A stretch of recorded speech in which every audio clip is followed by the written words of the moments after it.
Assalamualaikum warahmatullahi wabarakatuh.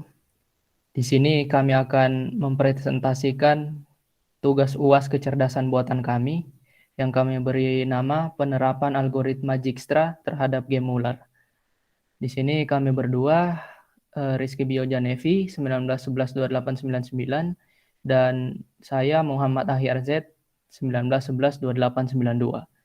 Oke, kita langsung masuk ke pembahasan algoritma Dijkstranya dulu.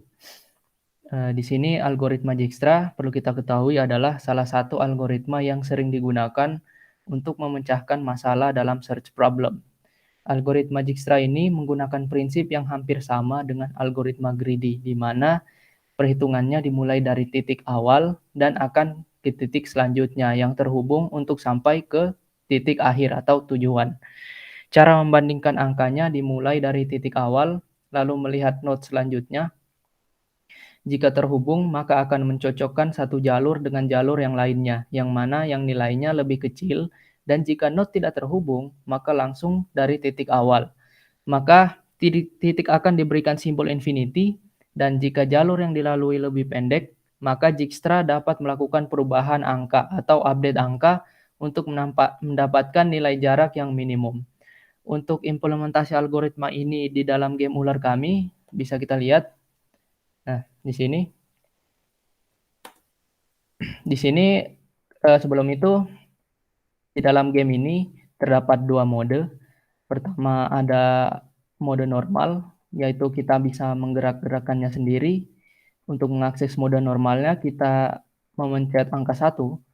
Kemudian ada namanya AI mode, yang mana implementasi algoritma Dijkstra itu diimplementasikan ke dalam AI mode ini. Kita tinggal mencet 0. Nah, bisa kita lihat di situ dia secara otomatis mengikuti rute atau jarak yang telah ditemukan oleh si algoritmanya ini. Nah, untuk visualisasinya sendiri, si ularnya berwarna putih, kemudian tujuan akhirnya atau titik tujuannya, node tujuannya itu berwarna merah, sedangkan rute backtrack hasil dari rute yang telah dicapai adalah berwarna hijau. Kemudian untuk penjelasan algoritmanya akan dijelaskan oleh Rizky Biojanevi. Oke, sebelum kita masuk ke dalam penjelasannya, kita alangkah baiknya mengenal terlebih dahulu gamenya ya. Jadi game ini terdiri dari banyak baris dan kolom pada dasarnya. Bisa dilihat itu ularnya. Ularnya itu terdiri dari array, yang mana array-nya ini itu digeserkan atau dipindahkan dari satu titik ke titik-titik yang lain. Bisa dibuka di AI perhitungan Excel ya. Oke. Nah, jadi tampilannya itu kurang lebih seperti ini. Nah, dia terdiri dari kolom dan baris. Oke, kita masuk aja ke snack gamenya lagi. Oke. Nah, di Snap Game ini juga terdapat beberapa kondisi yang mana kondisi ini sangat penting lah untuk kita ketahui terlebih dahulu sebelum kita melakukan perhitungan mengenai atau penjelasan mengenai algoritmanya. Jadi yang pertama itu mengenai makan. Jadi ketika ular ini makan, tubuh si ular ini atau body si ular ini akan bertambah panjang. Bisa dilihat kalau dia makan dia akan selalu bertambah panjang. Nah, lalu ada kondisi lain lagi, yaitu kondisi kalah atau game over, yang mana kondisi game overnya itu adalah ketika si ular ini dia menyentuh badannya. Coba dimainkan dulu, dia nyentuh badannya. Itu dia akan game over. Ketika kepala dari ular itu dia memakan badannya atau menyentuh tubuhnya sendiri.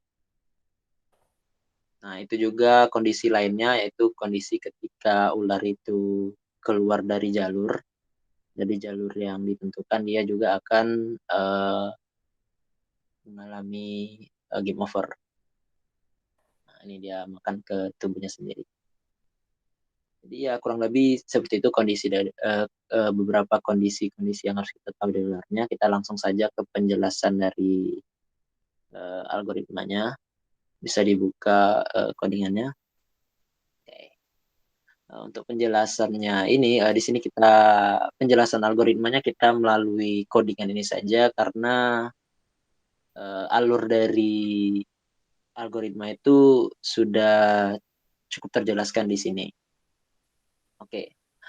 Nah, sebelum melakukan perhitungan, jadi di sini kita menyiapkan dulu nih apa aja yang harus dibutuhkan dalam proses perhitungannya nanti. Yang pertama itu adalah di sini kita bikin variabel disposition untuk menentukan posisinya di mana letak X dan Y-nya seperti yang saya jelasin tadi karena dia terdiri dari baris dan kolom, jadi kita harus tentukan ini di mana posisinya. Terus ada week, yaitu bobot, kalau misalkan istilahnya yang sering kita dengar, yang dijelaskan tadi oleh si Ayar. Bobot ini kami set awal, memang di set di awalnya itu 0. Dan ketika bobot itu tidak diketahui, maka nilainya itu adalah nilai tertinggi atau infinity. Nah, seperti yang dijelaskan tadi gitu. Terus di sujada is finish adalah kondisi di mana ketika node-node ini dia sudah mencapai tujuannya. Terus ada display, ini ketika node itu dia memiliki data baru, maka node yang sebelumnya itu akan masuk ke dalam grep. Terus ada visitor. Nah, visitor ini dia berfungsi sebagai node yang sudah dikunjungi agar nanti tidak dikunjungi lagi. Karena sudah dikunjungi, untuk apa dikunjungi? Kita langsung masuk saja ke kelas ekstranya. Di sini adalah kelas di mana proses perhitungan algoritmanya itu terjadi. Nah, pertama-tama yang perlu kita harus lakuin itu kita harus ketahui dulu daerah-daerah mana saja yang diperlukan, yang akan dilakukan perhitungan algoritma. Di sini kita definisikan dulu max column, maksimum kolom, dan maksimum row dari programnya. Lanjut kita masuk ke fungsi predik. Fungsi di mana kita memprediksi jalur untuk si ularnya adalah menemukan tujuannya. Di sini kita set kepala si ular itu sebagai body dengan array 0 karena body ular itu terdiri dari array. Di sini jadi kita set di kepalanya itu di array 0. Nah, lalu setelah kita tentuin nih titik kepalanya itu sama dengan 0, terus kita lakukan inisialisasi grep. Nah, kita node-nya itu kita lakukan inisialisasi grep. Nah, apa itu inisialisasi grep itu adalah mengecek node-node mana saja yang bakal kita lakukan perhitungan, bakal kita observasi nantinya. Kita bisa ke inisialis grepnya di fungsinya. Oke, jadi inisialisasi grep ini dia akan ngecek mana aja nih node yang bisa di observasi. Karena kan tadi ada kondisi di mana kalau misalkan ularnya keluar dari jalur, dia mati, terus ularnya makan, dia mati. Maka ditentuin nih apa namanya, mana saja area-area yang boleh diobservasi. Misal kita buka di AI-nya, coba ya, di AI apa perhitungan di Excel-nya tadi. Excel-nya tadi. Nah, ini berarti semua yang berwarna abu-abu termasuk dengan titik merahnya itu berarti kita bisa observasi. Nah, kecuali si titik putihnya ini. Nah, fungsi dari tadi itu dia mengecek mana aja nih node-node atau titik-titik yang bisa kita observasi.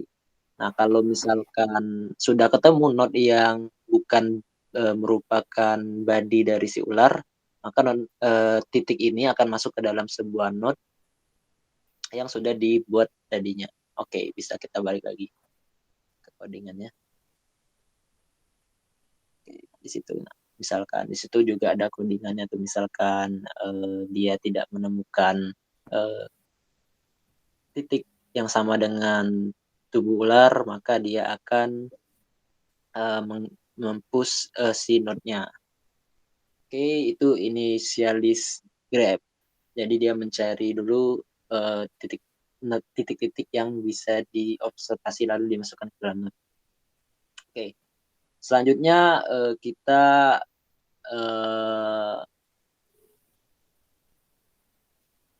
lakukan perulangan. Oke. Terus di situ ada lower index, this get lowest weight-nya. Jadi kita setelah kita temukan tadi temukan titik-titik mana yang bisa diobservasi, terus kita masukkan node, terus kita cari nih, kita lakukan perulangan, yang mana perulangan ini mencari node dengan nilai terendah. Oke, nah untuk di awal nilai node terendah itu bisa kita buka Excel tadi. Itu adalah kepala dari si ular. Nah, misalkan kita letakkan kepalanya itu di bagian atas, nah itu ada nilai node-nya, itu nilai bobotnya itu adalah 0. Sesuai yang dijelaskan oleh si Ayah tadi tentang pengertian dari pengertian algoritma Dijkstra-nya, yang mana titik awal dari node-nya itu adalah 0. Sedangkan titik-titik lainnya, node-node lainnya yang belum diketahui itu, dia nilainya infinity tuh. Seperti yang warna abu-abu ini, semuanya nilainya infinity. Karena kita masih belum mengetahui. Jadi nilainya kita buat, kita definisikan infinity. Oke, masuk lagi ke codingannya. Oke, lalu sudah kita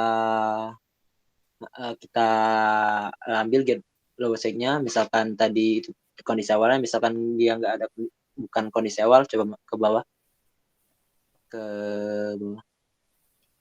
Oke, tadi kan misalkan kondisi awal, misalkan kepala, karena misalkan dia sudah melakukan pengobservasian, nah di sini dia mencari nih indeks mana, node mana yang belum dikunjungi atau belum divisit, yang tadi sudah dideklarasiin. Kenapa kita harus ngecek dulu mana yang belum divisit? Karena ya untuk apa kita mengecek kembali node yang sudah kita cek, itu yang sudah kita observasi. Nah, kalau misalkan node tersebut bukan atau belum dikunjungi, maka kita akan cek tuh bobot yang node yang memiliki bobot paling kecil. Lalu misalkan tidak ada, maka nilai lowest-nya itu sama dengan -1 atau tidak ketemu lah intinya. Kalau ketemu, maka nilai lowest-nya itu berisi node yang memiliki bobot terkecil. Oke. Atas lagi, jadi tadi udah initial graph, udah nemuin titik yang seharusnya diobservasi, yang bisa diobservasi lalu dimasukin node, terus kita tentuin node terkecilnya, lalu di situ kita tadi udah masukin lowest node-nya to node lowest dx, terus kita lakukan get neighbor, yang mana get neighbor ini kita itu bisa masuk ke fungsi get neighbor. Jadi di fungsi get neighbor ini kita tuh sebenarnya mengecek node-node tetangga. Nah, tapi di sini sebelum kita ngecek tuh kita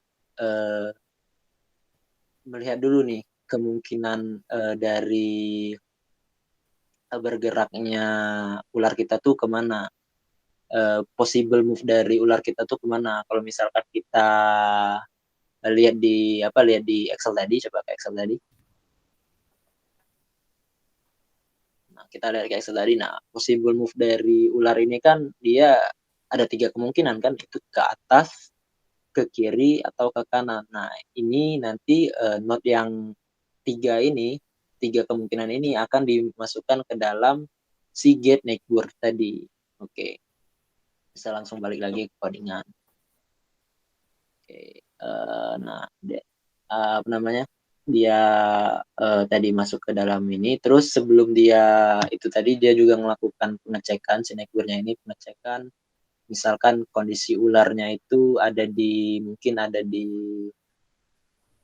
pinggir pinggir badannya, yang mana ada possible move yang bersentuhan dengan badannya gitu. Ada area yang seharusnya dilalui tapi itu bertabrakan dengan badannya atau bertabrakan dengan dinding atau mungkin node tersebut sudah dikunjungi. Nah, kalau misalkan tidak ada, maka node tadi akan masuk ke dalam uh, neighbor index tadi.